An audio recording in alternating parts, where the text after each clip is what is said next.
चलो देखो उदाहरण 2 का है ना, इन सब में हल्का सा दिमाग लगाने वाला है, नहीं लगाएगा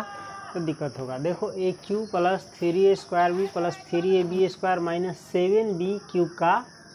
गुणनखंड कीजिए। सबसे पहले सवाल उतारेंगे a cube plus 3a square b plus 3ab square plus minus है माइनस 7b के पावर 3, इसका क्या करना है गुणनखंड। देखो ए क्यूब को लिख सकते हो a cube plus 3a square 3 into a square लिख सकते हो, 3 इंटू ए स्क्वायर आप बी लिख सकते हो इसको, प्लस इसको लिख सकते हो 3a बी का स्क्वायर। देखो ए क्यूब के जगह पर यही है, 3a स्क्वायर बी के जगह पर क्या है बी ही है ना। तो यहाँ पर हम लिख सकते हैं एक बार प्लस बी क्यूब अपना मन से, क्यों फॉर्मूला पर बैठाने के लिए। और इसको 3a square b plus 3ab square को देखोगे इनसे ही पता चलता है कि बी क्यूब लिखाएगा। देखो अब यहाँ पर क्या है, हमने लिखा है बी क्यूब और इसमें है हमारा ये तीनों तो पुर जाता है ना, ए क्यूब प्लस 3a स्क्वायर भी पुर जाएगा प्लस 3ab स्क्वायर ये भी पुर गया, लेकिन ये नहीं पूरा, ये इसके माइनस 7b क्यूब यहाँ पर आया है लेकिन बी क्यूब, तो ये है माइनस 7b क्यूब बी के पावर 3, आई आया है सीधे बी के पावर 3, यानी ये दोनों समान नहीं है। तो इस दोनों को समान करने के लिए देखो ये प्लस वाला हमने एक जोड़ा है लेकिन यहाँ पर है माइनस वाला, तो यहाँ पर हम अपना मन से देखो तो लिख सकते हैं माइनस 8b के पावर क्यूब लिख सकते हैं। देखो तो ध्यान से, अब इस दोनों को जोड़ोगे या घटाओगे क्रिया करोगे तो ये पुर जाएगा माइनस 7b के पावर क्यूब, क्योंकि बी क्यूब सेम है लेकिन चिन्ह अलग अलग है, ये प्लस वाला है माइनस वाला है, तो घट जाएगा। किस में से घटेगा, बड़का में से, बड़का 8 है तो 8 में से घटेगा, लेकिन 8 के पीछे पहले माइनस है तो माइनस देंगे तब घटाएंगे, 8 में से 1 गया 7, एक रहता है नहीं है कुछ तो 7, बी के पावर क्यूब है तो बी के पावर क्यूब। अब यहाँ तक देखो, इसको पोस्ट में कर देते हैं। अब यहाँ तक देखो, यहाँ से यहाँ तक हमारा फार्मूला पर आया था a cube plus 3a square plus 3ab square plus b cube, तो इसको हम लिख सकते हैं a प्लस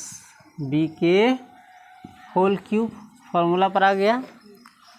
अब ये जो है माइनस ये जो है 8b के पावर क्यूब को लिख सकते हो 2b के पावर क्यूब लिख सकते हो,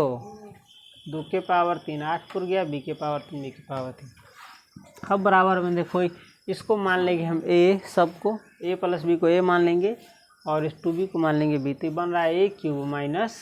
बी क्यूब। तो ए क्यूब माइनस बी क्यूब बराबर क्या होता है ए माइनस बी, यानी ए पहले लिखेंगे ए प्लस बी, यानी ए लिख लिए माइनस बी, बी के जगह पर 2b है तो 2b,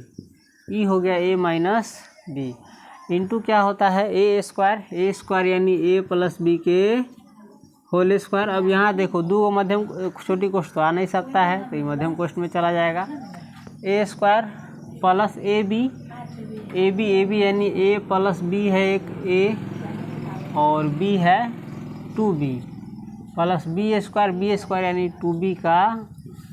स्क्वायर। अब बनाओ तो इसको बनाओगे तो ए देखो ये है प्लस या माइनस बी है, माइनस 2b है, प्लस बी है और ये माइनस 2b है, दोनों का क्रिया करोगे तो बचेगा खाली माइनस बी। अब इसको देखो तो टूट जाएगा एक ही बार में, ए प्लस बी के whole square a square plus 2ab plus b square plus a में 2b से गुना करेगा तो 2ab plus plus plus B में 2b से गुना करेगा तो 2b square plus 2b square हो जाएगा 4b स्क्वायर। समझ गया, 2 के स्क्वायर 4 बी के स्क्वायर बी स्क्वायर बराबर देखो तो ये हो जाएगा ए माइनस बी। अब ए स्क्वायर वाला कोई नहीं है तो ये अकेला है तो ए स्क्वायर लिखाएगा, ए बी वाला या है एगो या है, दोनों प्लस है तो 2 और 2 4ab प्लस से लिखाएगा, बी स्क्वायर वाला वो या है वो या है वो या है, सब प्लस वाला है तो एगो और 2 गो 3 गो और 4 गो 7b स्क्वायर। देखो ये दो गुणनखंड के रूप में टूट गया है। चलो